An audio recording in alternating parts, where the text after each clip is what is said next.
Friends, இன்னைக்கு நம்ம ஒரு ஸ்பெஷல் புக்கை பற்றி பேச போகிறோம். இந்த புக் ஆயிரக்கணக்கானவங்க வாழ்க்கையை மாற்றிருக்கு. அட்டாமிக் ஹேபிட்ஸ் அப்படின்னா பரம அணு பழக்க வழக்கங்கள். கேட்க ஏதோ பயங்கரமாக இருக்க மாதிரி இருக்கும், ஆனால் இதை உங்கள் வாழ்க்கையில் அப்ளை பண்ணிங்கன்னா உங்கள் ப்ரொடக்டிவிட்டியை 2 மடங்கு அதிகரிக்கலாம். இன்னைக்கு நம்ம வாழ்க்கையை மாற்றுற ஒரு ரகசியத்தை 5 நிமிஷத்தில் பார்க்கலாம். இப்போ உடனே நீங்கள் யோசிக்க ஆரம்பிச்சிடுவீங்க, இந்த புக்கில் ஜேம்ஸ் கிளியர் அப்படி என்ன தான் எழுதியிருக்கிறாருன்னு. ஃப்ரெண்ட்ஸ், அந்த ரகசியம் என்னன்னா 1% மாற்றத்தை தினமும் உங்க வாழ்க்கையில கொண்டு வருவதன் மூலம் உங்க வாழ்க்கையில பெரிய மாற்றத்தை கொண்டு வரலாம். ஒவ்வொரு நாளும் நாம தூங்கும் போது என்ன நினைப்போம்னா, நாளைக்கு காலையில இந்த பழக்கத்தை மாத்திக்கலாம்னு நினைப்போம். ஆனா அந்த பழக்கத்தை மாத்திக்கவே முடியாது. அப்படியே அந்த பழக்க வழக்கத்தை நம்ம மாத்திக்கிட்டாலும் அதை ரொம்ப நாளைக்கு நம்ம ஃபாலோ பண்ண மாட்டோம். வாங்க நம்ம காலையில செய்யற உடற்பயிற்சியை பத்தி பேசலாம். ஒருவேளை காலையில எழுந்திருக்கிறது தினமும் உடற்பயிற்சி செய்யறதுங்கிறது உங்களுக்கு ஒரு கஷ்டமான விஷயமா இருக்கும். நான் சொல்றதை நீங்க ஃபாலோ பண்ணி பாருங்க. நாளைக்கு காலையில நீங்க உடற்பயிற்சி பண்ண காலையில 6 மணிக்கு எழுந்துருங்க. எழுந்ததும் உடனே நீங்க தூங்க போயிடுங்க. அதுக்கு அடுத்த நாளும் திரும்பவும் 6 மணிக்கு எழுந்துருங்க. உடற்பயிற்சி செய்யற ட்ரெஸ்ஸை போட்டுக்கோங்க. திரும்பவும் படுக்கையில போய் தூங்கிடுங்க. அதுக்கு அடுத்த நாள் திரும்பவும் 6 மணிக்கு எழுந்துருங்க. உடற்பயிற்சி செய்ய ட்ரெஸ் போட்டுக்கோங்க. கேட்டு வரைக்கும் போங்க. அப்புறம் திரும்பவும் வந்து தூங்கிடுங்க. இது ஒண்ணுமே புரியலன்னு யோசிக்கிறீங்களா? காலையில எழுந்து திரும்பவும் தூங்க போறதுல என்ன பிரயோஜனம்? என்ன அர்த்தம்னா ஃப்ரெண்ட்ஸ், ஒருவேளை நீங்க ஒவ்வொரு நாளும் 1% இம்ப்ரூவ்மெண்ட் நீங்க செஞ்சீங்கன்னா 1 வருஷத்துல 37 மடங்கு நீங்க பெட்டர் ஆயிடுவீங்க. அப்படின்னா 1 வருஷத்துல உங்களுக்கு சல்மான் கான் மாதிரியோ இல்ல கட்ரீனா கைஃப் மாதிரியோ உடல்வாகு வந்துடும். ஜேம்ஸ் கிளியரோட இந்த புக்ல இருந்து உங்களுக்கு 4 ஈஸியான வழிகளை சொல்ல போறேன். இதை ஃபாலோ பண்ண உங்க பழக்கத்தை நீங்க விடவே மாட்டீங்க. ஒவ்வொருத்தரும் இந்த 4 ஸ்டேஜஸை தாண்டி வந்தாதான் அது அவங்க ஹேபிட்டா மாறும்.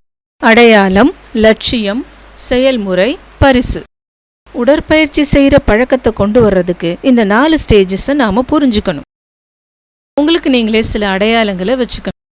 உங்க ரூம்ல ஒரு இடத்துல நீங்க உடற்பயிற்சி செய்யற எல்லா பொருட்களையும் அங்க வைக்கணும். அப்போ காலையில நீங்க எழுந்த உடனே அது உங்க கண்ணில் தென்படும். ஆனா பல சந்தர்ப்பங்கள்ல அடையாளம் அந்த அளவுக்கு உதவாது. கண் எதிர்க்க இருக்க பொருள் உற்சாகத்தையே தராது. இங்கதான் ஆசை உதவி செய்யுது. ஏதாவது ஒரு வேலை அதை செய்ய உங்களுக்கு ரொம்ப சந்தோஷமா இருக்குன்னு வச்சுக்கோங்க. அந்த வேலையை நீங்க உடற்பயிற்சி செய்யும் போது சேர்த்து செய்யுங்க. ஒருவேளை உங்களுக்கு டிவி பார்க்க பிடிக்கலாம், இல்ல ரேடியோ கேட்க பிடிக்கலாம்.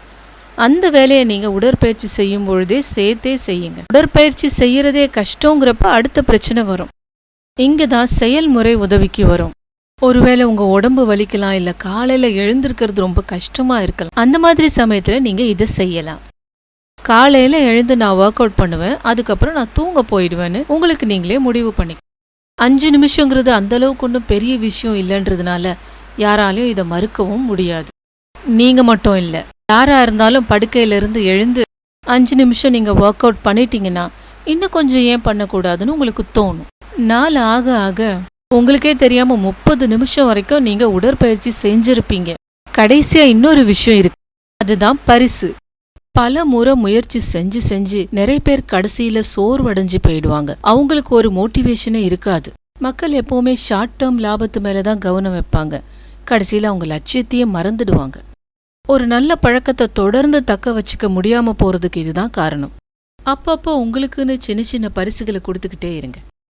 பாடி பில்ட் பண்றதுக்கு குறைஞ்சது 1 வருஷம் ஆகும். இதுக்கு இடையில உங்களுடைய சின்ன சின்ன வெற்றிகளை நீங்க செலிப்ரேட் பண்ணி தான் ஆகணும். அதாவது ஒருவேளை நீங்க 5 நாள் தொடர்ந்து உடற்பயிற்சி செஞ்சீங்கன்னா 6வது நாள் உங்களுக்கு ஏதாவது ட்ரீட் நீங்களே கொடுத்துக்கலாம். உங்க மனசுக்கு பிடிச்ச சாப்பாடை நீங்க சாப்பிடலாம். 4 ஸ்டேஜஸ் நீங்க முடிச்சதுக்கு அப்புறம் ஒரு பழக்கத்தை உங்களால தொடர்ந்து காப்பாத்திக்க முடியும். ஸோ ஃப்ரெண்ட்ஸ், உங்க பழக்க வழக்கத்தை நீங்க ஒரு முக்கியமான விஷயமா எடுத்துக்கிட்டீங்கன்னா, உங்க வாழ்க்கையில ஒரு மாற்றத்தை கொண்டு வரணும்னு நீங்க நினைச்சீங்கன்னா அட்டாமிக் ஹேபிட்ஸ்ங்கிற இந்த புக்கை நீங்க இன்னைக்கே படிங்க. இந்த வீடியோ உங்களுக்கு ரொம்ப பிடிச்சிருக்கும். அதோட மட்டும் இல்லாம கத்துக்கிறதுக்கு ஏதாவது புதுசா கிடைச்சிருக்கும் நாங்க நம்புறோம். கீழே உங்க கமெண்ட்ஸை கொடுங்க. உங்க கருத்துக்களையும் எங்களுக்கு தெரிவிங்க. இந்த வீடியோவை லைக் பண்ணுங்க. அப்னா ஃபண்டாவை சப்ஸ்கிரைப் பண்ண மறக்காதீங்க.